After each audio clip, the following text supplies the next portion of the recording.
Now, in your career, you started out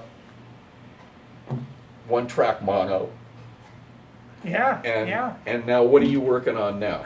Now everything in between that's happened in recording Right, history from the Well, 40s now until I'm doing now. mostly everything at 192 in Pro Tools. And Okay. you know, we have pretty much unlimited tracks, although I try to not overdo things, you know, and so I use as few mics as I just use the mics I need to use.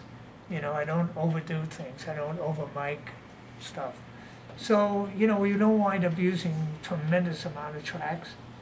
Uh, and life's good, you know. I mean, I just got to do that Neil Young album, and it was so much fun. I mean, I Well, just let's talk about had such a that. great time doing that. Now, Well, we had the title was title of it was Storytone. Storytone, Yeah. right? And it's a kind It of just a came big out. big band Well, there's arrangements three. on some There of are his three older things. songs, right? These are all new songs that he wrote. Oh, okay. 10 new songs. And 3 of the things we did with big band, and 7 things were done with the orchestra. We had 65-piece orchestra, and on some of the cuts we had a 35-voice choir. You know, we had 95 people in it. We did it at the Sony Scoring Stage, Right. which is one of my favorite rooms in the Right. world. Everything sounds like cream coming out of that. Wow. If you get a chance, get a copy and listen to it.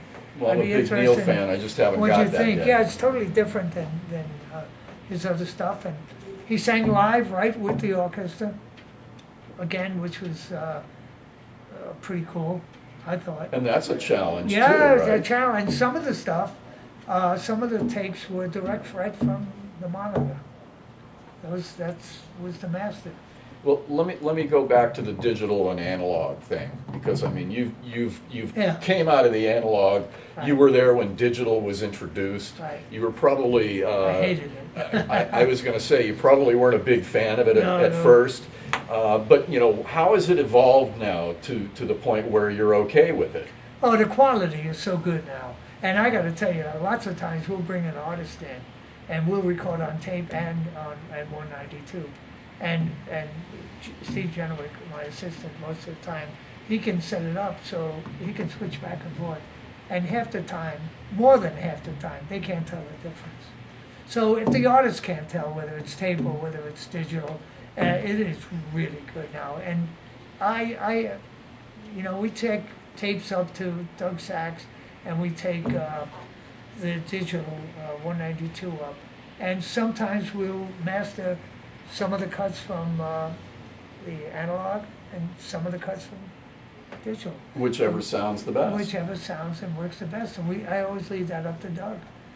Well, and I want to certainly hit on the Grammys. I mean, 23 Grammys, that's a lot of Grammys. What was the first one? The first one was for Hatari.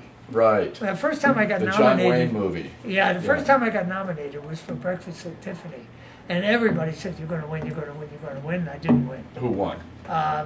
Judy Garland at Carnegie Hall. That's a tough act to beat. Yeah, so I didn't win. But then the following year, '62, I got nominated for Hatari. And I didn't think I had a chance in the world, because the only hit really in there was Baby Elephant Walk. Right. And the rest of it was just Score, basically, scores right. and sounds of Africa and stuff with, you know, he had kalimba and log drums and the big dried beans, the 5-foot dried beans. Yeah, the things. shakers, Yeah, yeah, right. you hear that. And I had 5 percussionists, and there were bass flutes, and then trombones and French horns and trumpet. I mean, it was everything but the kitchen sink. Wow, what an exotic mix of it instruments. was unbelievable, and it was everything right to 2-track. So yeah, it was no overdubbing or anything. Shelly Manne played the kalimba. Wow. It was just unbelievable, and that was my first Grammy. And then back in those days, they gave you the Grammy right away, not like they do today. So, and there was no TV. Right. So I get the Grammy, and we go to a party afterwards, and my Grammy's gone around the room, and when it came back to me a little while later, it came back in 2 pieces. Oh, jeez. I was going to say it came back with a lot of fingerprints, but in no, 2 pieces, yeah. that's even So worse. I had to get that fixed. Had to have to get another But those were the little Grammys. before they changed them to the bigger ones. Right. Now. And I still have 5 of those little ones, and I'm not giving those up. I just love those. No way. And I have one cute little story about the Grammy.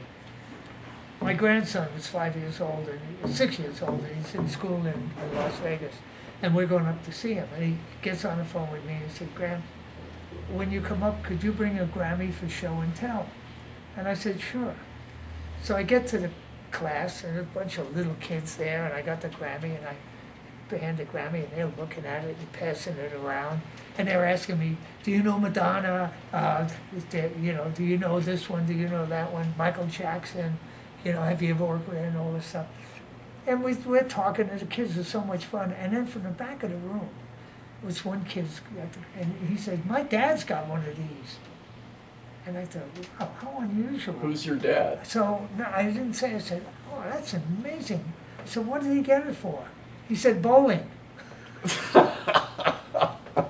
And I just fell on the floor. I wanted to hug that kid. Yeah. He just put it all in perspective. Exactly. It was no just idea. Yeah, right. My dad's got one. He's got it for bowling. Well, that's a perfect segue because you've been doing a part of your Grammy activities have to do with the Grammys in School program. Yeah. Grammys in Schools program. Yeah, I try to help them. Tell us about a Grammys in School experience. Well, I don't know too many of them. Usually I go and talk to the kids, and they're not kids. They're, most of them are teenagers, high school, some of them early college or whatever.